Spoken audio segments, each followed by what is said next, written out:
Senator Inhofe. Thank you, Mr. Chairman. I'm going to pick up on two things you mentioned, and the first one I'll be criticized for. It's not politically correct, but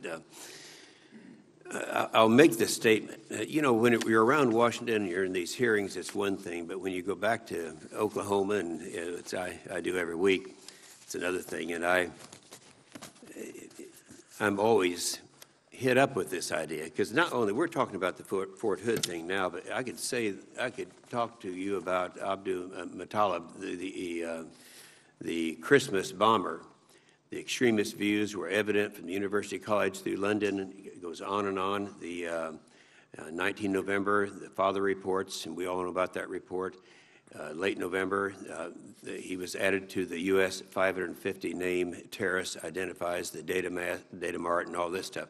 All this stuff is stuff that we knew. But that's not your purview, I understand that. But nonetheless, it's the same. It's the same. A terrorist is a terrorist. And that's what they do for a living. They kill people.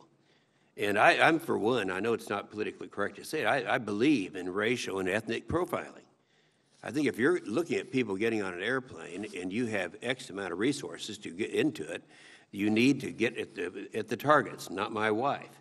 And I just think it's something that should be looked into. The statement that's been made is probably 90% true, with some exceptions, like the Murrah Federal Office Building in my state of Oklahoma. Those people, they were not Muslims, they're not Middle Easterners.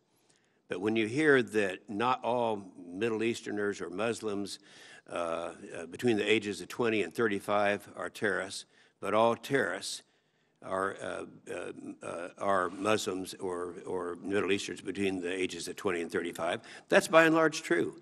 And I think that sometime we're going to have to really, at least I'm going to have a better answer than I give the people back home when people board planes and get into environments such as the environment that we're dealing with this report.